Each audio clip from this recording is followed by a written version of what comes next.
Olá, me chamo Givaneide, sou mestranda do ProfBio pelo polo da UNB e sou professora do ensino médio. Estou aqui para apresentar a minha proposta de atividade em sala de aula que foi aplicada para os alunos do segundo ano do novo ensino médio. Proposta da ASA, eu escolhi os artrópodes, por ser um grupo diversificado, com várias características, e dá oportunidade para que os alunos pudessem escolher as características quais deveriam trabalhar em sala de aula. Os objetivos de aprendizagem trabalhados foram a comparação dos conceitos de evolução, a análise das semelhanças e diferenças entre os grupos de artrópodes, assim como a diferenciação das relações de parentesco entre as espécies de artrópodes e, por fim, a construção de um cladograma considerando o número de pernas e antenas dos grupos de artrópodes. A atividade foi desenvolvida por etapas. Uma delas foi uma aula expositiva e dialogada, onde foram abordados alguns conceitos evolutivos para relembrar os alunos sobre eles.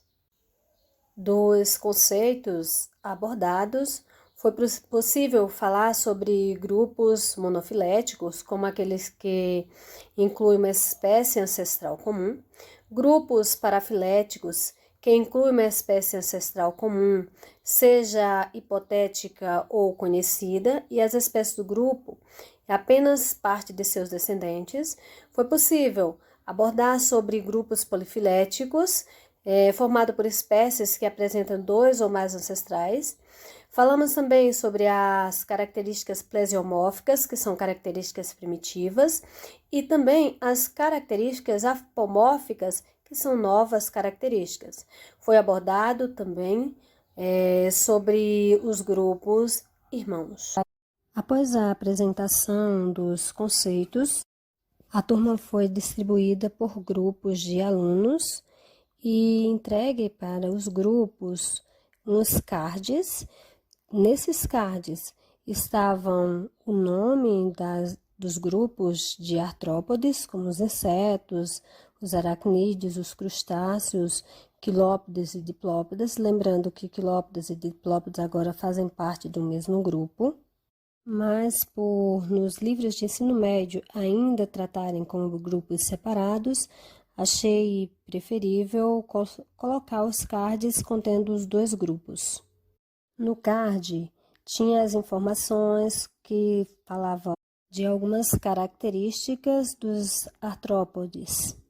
Os grupos tiveram um tempo de 15 minutos para decidir quais seriam as características a serem trabalhadas e optaram por trabalhar pares de antenas, assim como as pernas dos artrópodes. Em seguida, montei junto com os alunos uma tabela comparativa, onde constava os nomes dos grupos de artrópodes e foram separados os pares do menor para o maior, tanto das antenas quanto das pernas desses artrópodes.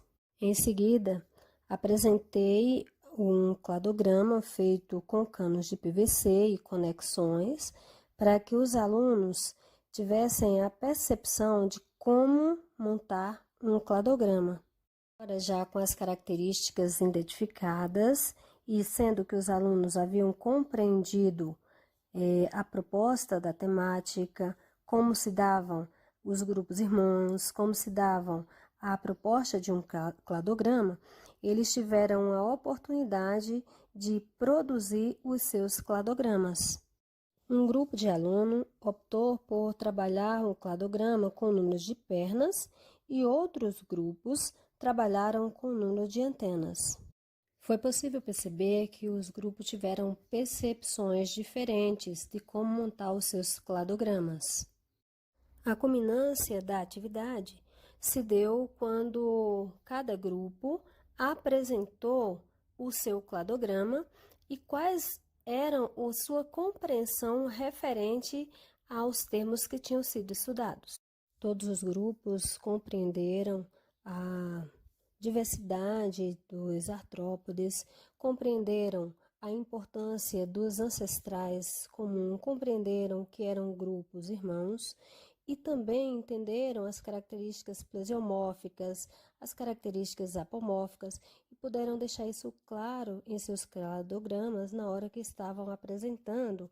Ao final da atividade, foi possível observar, segundo a proposta da Base Nacional Comum Curricular, que os alunos conseguiram exercitar a curiosidade intelectual e recorrer às abordagens próprias das ciências, incluindo a investigação, a reflexão, a análise crítica, a imaginação e a criatividade para investigar as causas que foram propostas dentro da temática aplicada em sala de aula.